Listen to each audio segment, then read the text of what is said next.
Salam, selamat malam Bapak Ibu yang diberkati oleh Tuhan. Kembali kita berjumpa lewat program Sate Penyu. Malam hari ini saya Elvi penyuluh Bangka Tengah akan membawakan renungan. Sebelumnya kita akan berdoa. Bapa, terima kasih, kami bersyukur kalau Tuhan sudah menyertai kami sepanjang hari dan kami bisa lewati semua karena kemurahan-Mu. Sebentar kami mau merenungkan firman-Mu, biar firman-Mu kiranya menjadi kekuatan, pedoman dalam kehidupan kami. Engkau mengurapi hamba-Mu yang akan menyampaikan kebenaran firman-Mu. Terpujilah nama-Mu dalam nama Yesus, amin.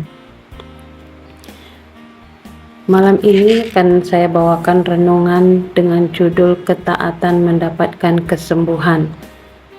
Ketaatan mendapatkan kesembuhan. Kita bisa melihat di dalam 2 Raja-Raja pasal 5 ayat yang ke-14. Ini adalah kisah cerita tentang Naaman, kesembuhan Naaman, di mana Naaman ini adalah seorang panglima Raja Aram yang sangat disayang oleh raja. Bahkan bisa dikatakan Naaman adalah tangan kanannya raja, orang kepercayaannya raja. Tapi suatu saat Naaman ini mengalami sakit, yaitu sakit kusta.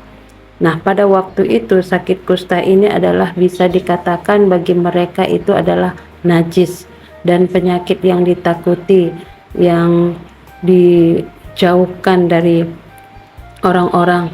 Bahkan orang yang mengalami penyakit itu, dia juga akan dikeluarkan dari rumahnya, dari saudara-saudaranya, dan diungsikan di tempat yang lain, karena bagi mereka itu adalah sebagai penyakit yang jorok, najis. Nah, dengan demikian Naaman ini dia mau mendapatkan kesembuhan. Dia memiliki seorang budak, anak kecil di rumah. Pada waktu itu dia sedang mendengarkan pembicaraan anak kecil ini bersama dengan istrinya.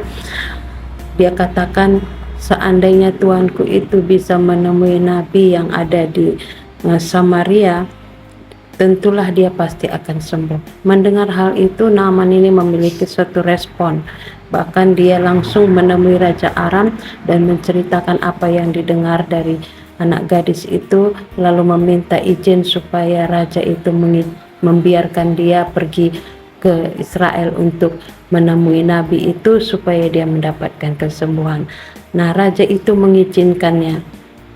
Nah, setelah itu Naaman ini langsung bergegas untuk berangkat ke Israel dan mengumpulkan barang-barangnya yang berharga, mungkin membawa uang untuk persiapan mereka supaya ketika mereka mendapatkan sembuhan mungkin bagi mereka bisa membayarnya.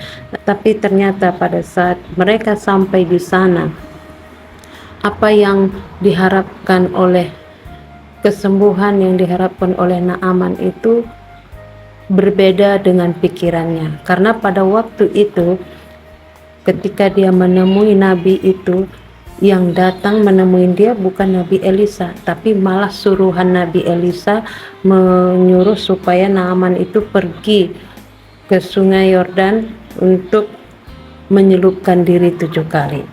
Nah, ketika mendengar hal itu, Naaman ini sepertinya agak kecewa dan dia mengatakan, aku pikir tadi nabi itu datang keluar menemui saya, memanggil Tuhannya, dan setidaknya menggerak-gerakkan tangannya ke atas tubuh saya yang sakit supaya saya mendapatkan kesembuhan.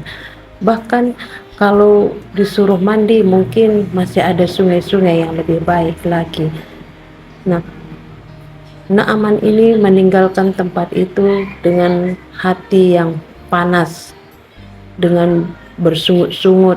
Nah, tapi pegawainya datang mendekati Naaman. Dikatakan, Bapak, seandainya nabi itu menyuruh Bapak melakukan sesuatu yang sangat sulit, yang sangat sukar, pastinya Bapak melakukannya karena Bapak ingin sembuh. Tapi ini kan hanya disuruh untuk mencelupkan diri saja. Nah, mendengar hal itu Naaman langsung meresponi pegawainya. Kita melihat di dalam ayat yang ke-14 tadi dikatakan, maka turunlah ia membenamkan dirinya 7 kali dalam sungai Yordan, sesuai dengan perkataan abdi Allah itu. Lalu pulihlah tubuhnya kembali seperti tubuh seorang anak, dan ia menjadi tahir. Nah, yang kita lihat yang sangat menarik dalam kehidupan Naaman ini adalah ketaatannya. Dia taat kepada orang-orang yang bukan memiliki jabatan, yang bukan memiliki nama yang baik, dan juga orang-orang yang bukan memiliki kemewahan. Bahkan kalau kita lihat orang-orang yang didengar itu adalah orang-orang bawahannya. Seperti anak kecil tadi, dia adalah seorang budak, dan pegawai tadi adalah bawahannya. Nah, kalau kita melihat, bisa saja dia marah kepada gadis itu. Kamu anak kecil, dengarnya mau apa? Dia tahu apa? Tapi tidak itu yang dilakukan oleh Naaman. Dia mendengar lalu dia merespon, dia langsung berizin kepada raja. Begitu juga pegawainya, ketika pegawainya mengatakan yang tadi itu, dia langsung turun membenamkan dirinya 7 kali. Nah, di situ kita melihat ketaatan Naaman, bukan memandang siapa, tapi kita melihat juga kesetiaan Naaman kepada perkara yang kecil. Nah, dengan hal itu maka Naaman memperoleh kesembuhan. Ketaatan mendapatkan kesembuhan bagi Naaman. Coba kalau tadi Naaman tidak taat, coba tadi Naaman kalau dia langsung pergi dengan hati yang panas, dengan kecewa, dia nggak akan mendapatkan kesembuhan.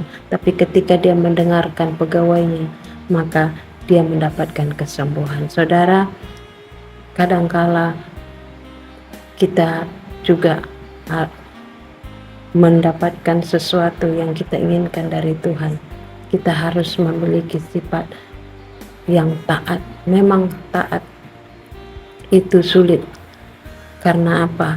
Kita harus melakukan sesuai, kadangkala tidak sesuai dengan yang kita inginkan, kadangkala tidak sesuai yang kita mau, tapi Tuhan mau supaya kita melakukan apa yang Tuhan mau perintahkan di dalam kehidupan kita, sehingga kita memperoleh apa yang kita inginkan dalam setiap pergumulan hidup kita.